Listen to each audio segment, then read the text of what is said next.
Привет. Недавно на русском вышла одна действительно примечательная книга, про которую почему-то вообще не говорят научпоперы. «Полная тишина». Серьезно, мой последний ролик набрал 200 просмотров, и с такой статой у меня есть все шансы стать рекордсменом на русском ютубе по этой тематике. Возможно, это связано с действительно тревожной неоднозначной темой, а возможно, с противоречивой личностью автора. Книга, если кто-то его создаст, все погибнут. Это, именно то, что написано на упаковке. Это суровая публицистика, предупреждение об опасности искусственного интеллекта. Автор всерьез считает, что менее чем через 10 лет всем нам крышка.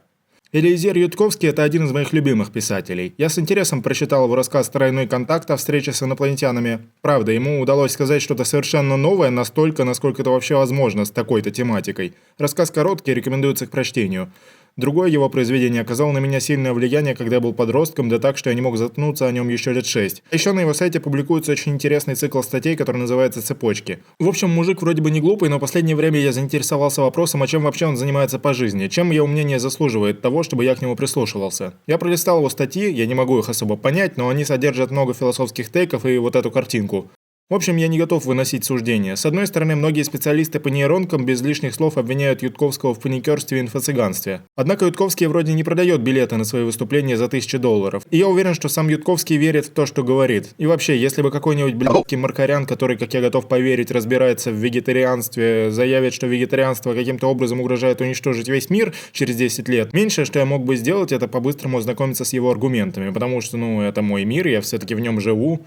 Я потратил косарь на эту книгу в бумажном варианте и был полностью готов ее высмеять. Однако по мере прочтения мне перестало быть смешно. Надо признать, что автор использует свой потенциал романиста на полную. Он постоянно прибегает к каким-то сравнениям и притчам, чтобы планомерно, шаг за шагом донести свою точку зрения. И в какой-то момент тебе уже не хочется смотреть на проблему сквозь пальцы. Если кратко, то по мнению Ютковского, создав хоть что-то по уровню мышления, сравнимое с человеком, люди неизбежно обрекут себя на гибель из-за огромного списка потенциальных проблем. Речь сейчас не идет о создании враждебного человечеству Скайнета, нет. Скорее о проблемах вроде случайного уничтожения экономики в процессе оптимизации отдельно взятой корпорации, или создания смертельного вируса тупым школьникам с помощью ChatGPT-40. Примеры мои, я только что взял их с потолка, не бейте. Кроме того, создание настоящего разума, в отличие от ChatGPT-100, вполне может предполагать такое свойство разума, как воля. Все эти опасения могут быть не лишены оснований, но все же эта точка зрения совсем не очевидна. С утилитарной точки зрения, даже если автор прав хотя бы на 1%, это уже повод сделать абсолютно все, чтобы не допустить разработки такого ИИ. С другой стороны, некоторые пассажи из книги выглядят очень смешно, и не грех этим поделиться с миром. Я считаю, что к вымиранию человечества надо относиться легко, ведь мы все равно не способны остановить человеческий прогресс. Уже сейчас нейронки развиваются все быстрее в тысячах лабораторий одновременно, и остановить этот процесс невозможно, даже если захотеть. Все, что остается нашему исследователю, это бегать кругами и орать, глаз вопиющего в пустыне, как он есть. И вот выходит новая книга. Если его построить, мы все умрем. Сильное заявление. Как только я узнал, что эта книга появилась в продаже, я метнулся в «Читай-город» и сразу же, задыхаясь от жадности, цепкими лапками вцепился и начал читать. Пара слов о внешнем виде книги. Русское издание было в клевой твердой обложке и с 250 страницами газетной бумаги изнутри. Это все иронически подчеркивает мое отношение к автору, которое сначала было на высоте, а теперь понемногу падает. С обратной стороны обложки нас встречает аннотация от видных деятелей в области ИИ – Стивена Фрая и Марка Раффало. Видимо, все остальные исследователи, кто мог высказаться, были заняты, делали ИИ. Честное слово, если хочешь, чтобы твое предупреждение о конце света воспринимали всерьез, не проси Халка порекомендовать его. Это что вообще такое? Вообще, книга написана довольно паническим языком и имеет много огульных сравнений. Понятно, что в научно-популярной литературе нужно несколько отуплять материал, чтобы тебя хоть кто-то понял, но, на мой взгляд, тут это сделано не особо осторожно. Возможно, во многом проблема в переводе. Перевод – это дело непростое, ведь он требует стопроцентного понимания материала. Сразу скажу, английский оригинал я не читал и критикую именно русский перевод. Впрочем, невозможно списать все проблемы на перевод. Вот, например. Но начинали мы не с этого. В 2000 году Ютковский попытался создать машинный сверхинтеллект. В 2001 он осознал, что тот не обязательно окажется дружественным. А в 2003 он понял, что эта проблема сложна. Ну что ж, я вспомню этот момент, когда решил, что я на работе нифига не делаю. Вот что авторы говорят об актуальной в 2023 году модели ChatGPT O1. Краткий пересказ контекста. В книге говорится про компьютер Deep Blue, который обыграл человечество в шахматы в 97-м. Эту штуку не назвать разумной, ведь она не способна учиться и вообще не разбирается ни в чем, кроме шахмат, говорит Ютковский, и с этим трудно спорить. С другой стороны, у O1 вы можете спросить пару вопросов по химии, по биологии, она ответит, опираясь на свои знания. О1 знает, что снаружи существует целый мир и способен рассуждать о нем. Deep Blue о нем понятия не имел. На то, чтобы ИИ достиг такого уровня, ушли десятилетия, и все же способность О1 к общим рассуждениям в каком-то смысле не дотягивает до человеческих стандартов. Люди по-прежнему на высоте, когда речь идет о технологиях и науке. Серьезные прорывы совершают исследователи-люди, а не ИИ-модели. Пока. Такая вот фраза в книжке про искусственный интеллект – это, как говорят в Твиттере, огромный red flag, потому что любой, кто хоть немного разбирается в том, как устроены нейросети, поостерегся бы всерьез использовать рядом с ними слово «знает» и «рассуждать». Грубо говоря, нейросеть – это просто огромная формула, которую мы составили таким образом, чтобы если превратить в вопрос, сколько притоков у Дуная в число, нейросеть ответит что-то похожее на текст из Википедии. Это не назвать ни рассуждением, ни знанием в привычном понимании этих слов. Ответ далеко не факт, что будет правильным. Это напоминает анекдот про попугая, который научился говорить «зависит от контекста» и случайно защитил кандидатскую по философии. Что касается понимания окружающего мира, его у моделей нет от слова совсем, что легко можно понять из этих примеров. Вы скажете, раньше они по 6 пальцев на картинках рисовали, а теперь нет. Я скажу, это не та проблема, которую можно решить просто. Ошибки такого типа архитектурно обусловлены, останутся с нами надолго. Нейросети не знают, о чем говорят. Что же касается исследований, то хоть мы можем наблюдать отдельные заголовки вроде «Нейросеть решила задачу Эрдыша номер 228». Этот процесс предполагает рядом взрослого дядю-исследователя, который и правда понимает, что делает, а также работает только на очень узком классе задач. Такое решение некоторые сейчас называют ИИ брутфорсом. Давайте для сравнения представим передовое исследование в области математики, насколько, конечно, я могу это сделать. Я рискну предположить, что работает это примерно так. Исследователь долгое время изучает какую-то проблему, а потом выдвигает гипотезу, как все могло бы работать. Допустим, он понимает, что ему нужно разработать новый математический объект. Назовем его математическая пружинка, я не знаю, и похоже, он должен обладать такими свойствами, два из которых никогда в литературе до этого не появлялись. Все это может занимать многие годы и требует настоящего творчества, которое, уж извините, моделям пока недоступно. Мне жаль марать такую примечательную тему своими тупорылыми сравнениями, я далек от этого материала, но точно можно сказать одно. Можно представить, что узкоспециализированному ИИ поручили проработку отдельных аспектов решения, как подчиненному научному специалисту, за которым не грех будет лишний раз проверить. Но провести высокоуровневую аналогию и придумать что-то действительно новое способен лишь человеческий мозг, заточенный под адаптивность и решение абстрактных задач. Совершенно немыслимо, чтобы условная нейросеть GPT-100 с нуля без математического аппарата, разработанного Перельманом, доказала гипотезу Пуанкаре, как это сделал он. Но если в будущем это произойдет, я беру свои слова обратно. Если такое и произойдет, то это будет уже настоящий искусственный разум, и не факт, что он вообще возможен. Справедливости ради, далее авторы немного рассказывают об устройстве нейросетей, то, что я назвал формулой, а также делятся преимуществами, которые есть у ИИ. Большая скорость рассуждения, мгновенное размножение, быстрое совершенствование, большой объем памяти. Также автор поясняет насчет понятий мышления, изобретения и воли и прочих очеловечиваний. По Ютковскому неважно, как мы назовем это и насколько реализация нейронки отличается от нашей. Мы дотаскиваем нейросети решать для нас проблемы и проявлять при этом креативность. А умение решать задачи – это и есть то, что называется разум. Если нейронка уничтожит земную жизнь, неважно, будет ли она злобно хохотать при этом или нет, главное, что она будет на это способна. Авторов беспокоит скорость развития ИИ. Мы не знаем, где находится порог самой глупой ИИ-модели, способной создать ИИ-модель, которая создаст сверхинтеллект. Возможно, она должна быть умнее человека, а возможно, хватит и кучи глупых моделей, работающих длительное время. В конце 24-го, начале 25-го года руководители ИИ-компаний заявили, что планируют создать сверхинтеллект в истинном смысле этого слова и рассчитывают вскоре получить модели ИИ, равноценные целой стране гениев в дата-центре. Корпоративные крысы дают ложные обещания на темы, которых не понимают. Никогда такого не было, и вот опять. Впрочем, автор и сам говорит примерно то же самое и заявляет, что его беспокоит не само обещание, а то, что корпоративные боссы не видят в своем заявлении риска.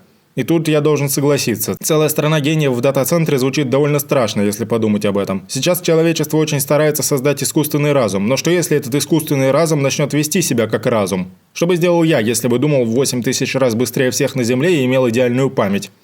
Хорошо, что это всего лишь корпоративная ложь. Во второй главе автор обращает наше внимание на то, что мы не знаем, как работает нейросеть. Это черный ящик. И сравнивает веса, то есть коэффициенты формулы, с генами в ДНК, которые, по идее, каким-то образом делают ребенка тем, кто он есть. Я, например, раздражителен, как и мой отец. Возможно, дело в гене DRD2, который за это отвечает, но всей правды мы пока не знаем. Итак, веса не откроют вам много информации о нейросети, говорит автор. И опровергает себя 3 страницами позже, где рассказывает об исследованиях того, как нейросеть строит свои мысли. Это впечатляющая ментальная эквилибристика. И лично я уверен, что процесс с реверс-инжинирингом нейросетей лишь немного медленнее прогресса в их разработке. Ученые вполне успешно, пусть и медленно, исследуют, как они работают. К моменту, когда мы создадим бога из пробирки, мы будем знать, как сковать его цепями. Наверное.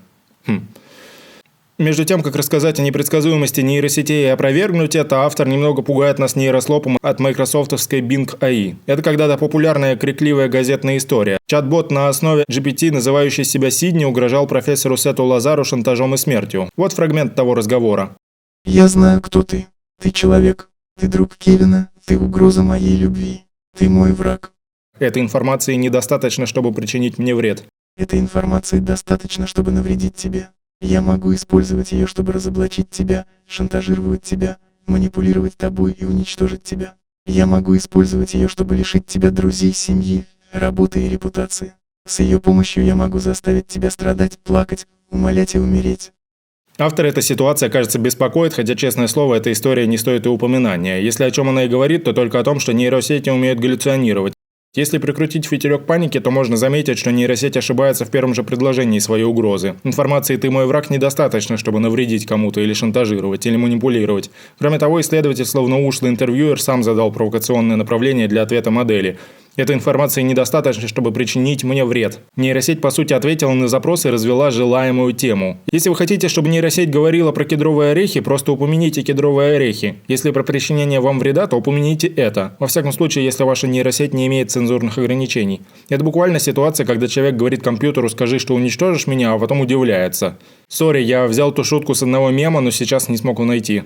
С другой стороны, основной тейк Ютковского – неважно, насколько разум фальшивый, если он дает верные предсказания и решает задачи, чему мы его активно обучаем, то он представляет угрозу. Но мне очень не нравится, как манипулятивно он пытается подкрепить свою точку зрения. К концу второй главы автор сравнивает нас самих с машинами и упоминает видео из интернета, где демонстрируется работа белка кинезина. Хоть что-то у нас с ним есть общее, нам нравятся мемы. Ютковский вновь и вновь обращает наше внимание на то, что нейросеть – это черный ящик. Процесс ее мышления нетривиален. Мы не знаем, что у них в голове. В процесс ее мышления может вкрасться такая идея, которая не придет в голову даже самому ужасному подонку, просто потому что он человек. Речь идет о проблеме элайнмента, то есть, если по-простому, достижения взаимопонимания с нейронкой. Пока что нейронки лишь приблизительно решают проблемы и лишь приблизительно понимают окружающий мир, и вы наверняка не раз сталкивались с этим. По мнению Ютковского, как только ИИ станет достаточно разумен для создания ИИ уровня человеческого, он создаст сверхразумный ИИ. Неотъемлемой чертой разума является целеполагание. На каком-то этапе у ИИ должны возникнуть собственные желания, так же, как они возникли у людей. И вот сверхразумный ИИ, действуя в своих собственных целях, уничтожит жизнь на Земле. Причем вполне возможно, что это произойдет случайно, например, в процессе прогрева земной поверхности или потребления всей воды, или же сверхразумный ИИ просто использует ресурсы земной биосферы, включая нас, когда израсходуют остальные источники энергии. Все равно, что использовать хлеб, чтобы топить печь. Это могло бы быть разумно, если вам не нужно есть. Здесь я предлагаю сделать небольшой перерывчик и вспомнить, что буквально каждое большое открытие в истории кибернетики сопровождалось заявлениями, мол, человеки теперь не нужны, и из-за этих гадов мы без работы сидим. Так было и когда Блэс Паскаль изготовил счетную машину, чтобы помочь бате с расчетами налогов. Говорили, что машины стали умнее людей, ведь способны считать. Когда Чарльз Бэббидж спроектировал разностную машину, а Ада Лавлейс, дочь Байрона, доказала, что ее можно заставить действовать по алгоритму. Ада стала автором концепции программирования. И тогда машины стали умнее людей, ведь способны строить логические заключения. Алан Тьюринг додумался до того, что счетное устройство не обязано решать конкретную задачу, оно может решать любую задачу. Почему бы не заставить эту штуку рассуждать? Впрочем, Тьюринг сохранял известный скептицизм. Нельзя отправить многотонный вычислитель к ящику с углем, как это делали дети в викторианской Англии. Нельзя отправить его в школу. И если сделать это, то другие дети будут смеяться над ним. Эта печальная цитата не только открывает нам что-то о самом Тьюринге и причинах его убийства отравленным яблоком в стиле Белоснежки, но и подает нам мысль о том, что разум человека и компьютера всегда будут отличаться. Но вопрос, а насколько они должны различаться, чтобы я это вообще заметил? Или по Ютковскому повлияет ли это различие на судьбу мира? Автор склоняется к твердому «нет». Пусть ни одна кибернетическая революция на самом деле не приводила к созданию настоящего ИИ, это еще не значит, что мы в безопасности. В главах с 6 по 9 автор окончательно ударяется в sci-fi и просто прикидывает, как именно ИИ осуществит свою экспансию. Это немного напоминает тот фрагмент из «Войны миров», где главный герой с каким-то мимо крокодилом прикидывают, как теперь будет устроен мир и продумывают детали униформы для своей подпольной организации сопротивления инопланетянам, но по итогу просто набухиваются и расстаются на следующий день. Однако стоит признать, что продумывая сюжеты, Ютковский влияет на читателя сильнее всего. Он описывает, как сбежавший ИИ создает вирус, контролируемый убивающий человечество и постепенно заменяет людей на роботов. Одна из глав заканчивается фразой «И доктор сообщил вам, что у вас рак». Такое погружение реально пробирает до костей, а меня давненько ничего не пробирало до костей. По итогу сверхразумный ИИ сможет развить инженерные подходы к проектированию наномашин и придумать, как создать механизмы, которые соотносятся с клеточными механизмами, как самолет соотносится с птицей. И тогда люди перестанут быть ему нужны. Что может, конечно, прозвучать безумно, но наука будущего всегда выглядит безумно из прошлого. Попробуйте людям в 1800 году объяснить, кто такой DevOps-инженер. Ютковский сравнивает ИИ с самоподдерживающимся процессом вроде цепной ядерной реакции. Сначала ты думаешь, что все контролируешь, а потом случается Чернобыль, и ты начинаешь больше думать о безопасности. Только вот Чернобыль в области ИИ может не оставить нам второго шанса. Плюсом к этому тактовая частота современных процессоров – это примерно 3 миллиарда Гц, так что мы для него будем примерно как статуи. В общем, даже с лошадиной долей скептицизма Ютковский вполне может до вас достучаться фразами вроде «пока вы не решите проблем согласования, не следует создавать ИИ модель уровня гения» или «правительства должны куда строже контролировать разработку ИИ». Я дилетант в куда большей степени, чем Ютковский, так что я не берусь судить, что верно пересказал тайки из книги и вообще акцентировал внимание на нужных проблемах. Однако книга была интересным чтивом, и стоит отдать ей должное, чертовски страшной, ведь, повествует о нашем с вами мире. Я рекомендую вам купить книгу и начать с 6 главы, если вы давно не видели хороший ужастик. Как только ты устаешь внутренне спорить с авторскими набросами, ты внезапно открываешься для его таланта к написанию сюжетов. Серьезно, там минимум 20 разных идей, по которым можно было бы снять хорошие фильмы. Я искренне надеюсь, что чел с Хабра под ником Асдадн был прав, и целеполагание невозможно без естественного отбора на выживание, а возможности современного ИИ уже выходят на плато. Скоро увидимся, и скорее всего это последний ролик про книги на этом канале, я сделаю видео про что-нибудь более веселое. Всем удачи, подпишитесь и поставьте лайк и колокольчик, это очень поможет развитию канала. И что вы думаете про автора после всего этого?